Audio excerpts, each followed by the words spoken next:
conversations will be going on throughout the day. We have a very important speaker right now. This is David G. Mandel-Anthony. He is the National Security and the Foreign Affairs Advisor for Congressman Jamie Raskin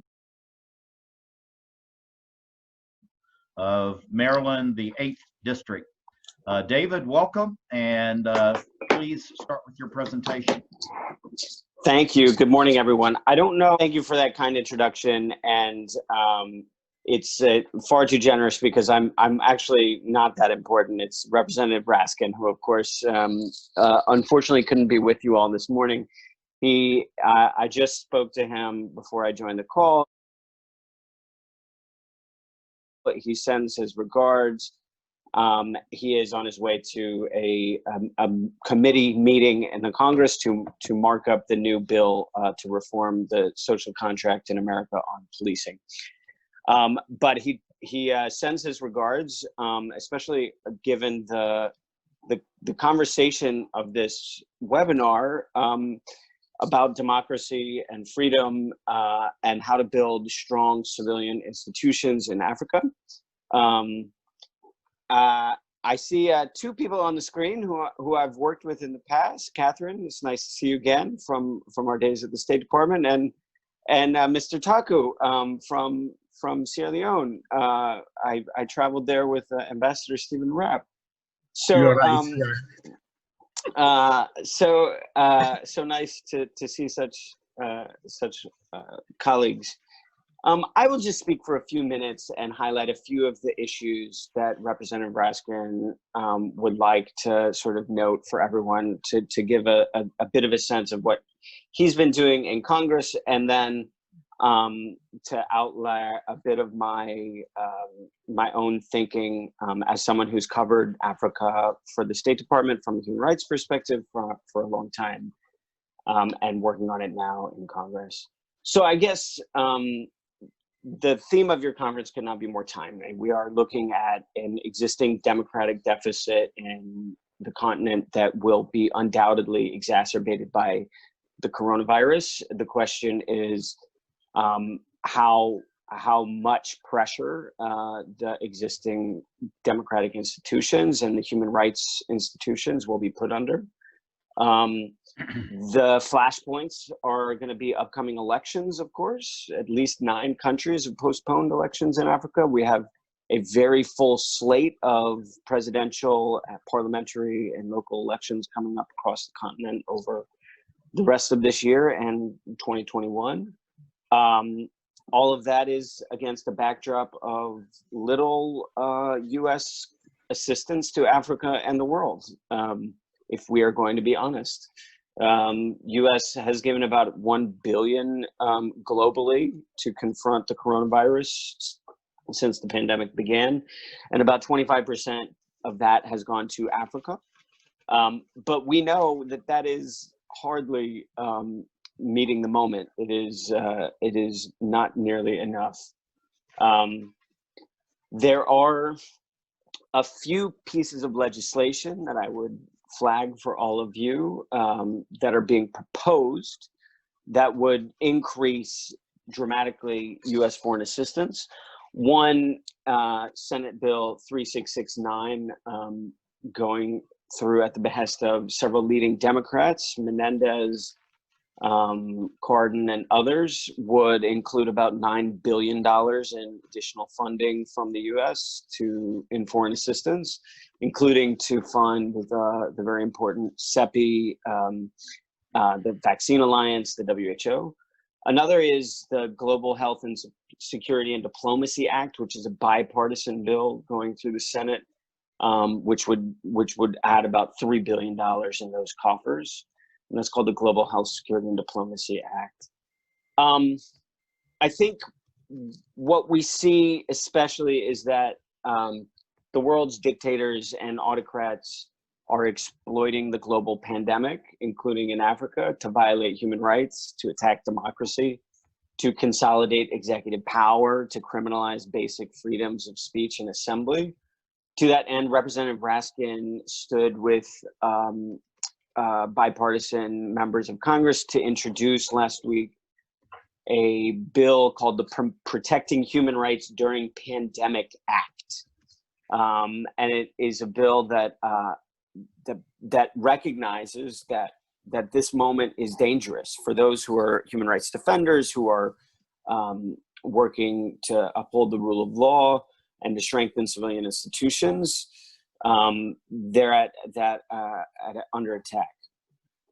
So we are, this bill, it provides additional funding to the State Department and USAID to fund human rights defender programs, especially those that are under attack because of coronavirus. And we wanted to make that link between human rights and coronavirus, because this is not just a public health issue. This is an issue of democracy and human rights. And we've seen all across the world and also in Africa, the ways in which unscrupulous leaders are taking advantage of the situation. So the bill also requires that the State Department come up with 5-year strategic plans for how the US government is going to address the issue of human rights violations that are related to coronavirus. And it also requires the State Department to include in our annual human rights reports a section that analyzes any emergency measures taken by a government across the world, and analyzes whether those emergency measures are proper, whether they're proportional, whether they're time limited, whether they follow human rights principles. David, because 5 more minutes.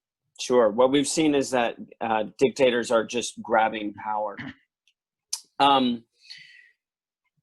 A third thing I'd talk about is the need for the U.S. to support global health initiatives. And on that, Representative Raskin has been very vocally opposed to the U.S. withdrawing from the World Health Organization. As we realize, the WHO is a critical partner to many African governments, and including to the African Union CDC. And we know that the virus observes no borders, and beating it requires a coordinated global response. Representative Raskin's also co-sponsored a few bills in the House, HR 6581, and several letters about directing the U.S. to directing U.S. representatives to multilateral banks like the World Bank and the IMF to have new policies around debt relief for Africa and other markets that will need more economic flexibility right now. You know, and finally, I would just highlight the work that our office is doing with both the Congressional Tom Lantos Human Rights Commission, which is a bipartisan congressional commission to examine human rights and put them front and center in congressional policy. And also a lot of the varied work that Representative Raskin and our office has done to support democratic movements in Africa. Most notably in Cameroon, Guinea-Conakry, and then also through supporting conflict prevention initiatives. When opposition leaders pass through DC, Representative Raskin is always very eager to meet with them to understand what the U.S. can do to help support the growth of democratic institutions. And sometimes it gets us into hot water because those opposition politicians go back and rightfully say that they have some support in Washington, but that's a good thing, and we want to see more democratic activists participating, and we're always looking for ways to support that. So I'll just leave it there. I know I'm not as exciting as the congressman, but please know that he sends his regards and wishes he could be here. He's always very excited about grassroots forums like this, where citizens talk and discuss and think big about their future. And he's always there to help support the democracy and development initiatives in Africa as well. David, you're quite a good speaker, and thank you for sharing these thoughts from the Congressman. But I'm going to open up for Q&A. You're here. We certainly appreciate you taking your busy time and opening up your schedule on Capitol Hill. So if anyone would like to unmute and or send me a question, that'd probably be the best, and we'll ask that. But David, let me go ahead and start off while people are thinking about the question. What do you see as maybe 3 outcomes that is possible in this Congress as far as Africa is concerned? Well, I know it's putting you on the spot, but anything sure, you can share would be helpful. I think for one thing, there's going to need to be another coronavirus relief bill. And it is going to hopefully include foreign assistance. Now, the CARES Act, which was passed back in March, was the sort of the big package. And that included some foreign assistance, not nearly enough. And so I think over the next 4 to 8 weeks, both Congress and the Senate are going to really have to get down to work to come up with a bill for the next coronavirus relief. Another thing that I think will come out of Congress this year is going to be a focus on a few countries in Africa that are at really critical pivot or inflection points. Sudan being one of those. There's a lot of focus on trying to support Sudan's transition. Ethiopia is another. And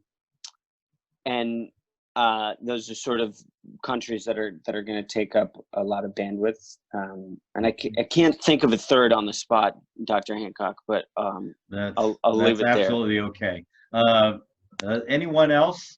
I was looking to see if we had another question. I guess one last question, since no one else has sent me one, David, is what can this forum and the representatives that you saw in this agenda do to help Congress better understand the needs and the future, not just the needs, but the future of the continent of Africa and its 54 countries?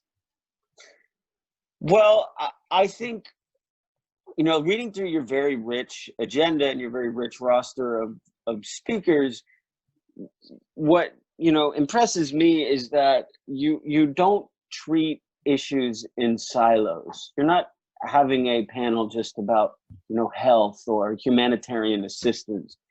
And unfortunately, I'm not a veteran of Congress, so these are new impressions. But it does seem to me that Congress often tends to just deal things in separate categories, especially when it comes to Africa. So we know, as people who have worked on these issues, how much democracy, development, humanitarian issues all intersect, and including intersect with conflict, with climate change, with all sorts of issues. And so just helping to understand that there are people who are working in very complex areas. Otherwise, it can seem overwhelming. I think there's been, and then the second thing I would say is just underscoring the need for the U.S. to do more to support all the democratic actors and the democratic institutions. There's really been a focus, rightly so, over the last 3 or 4 months on fixing our systems at home and dealing with the effects of this pandemic at home.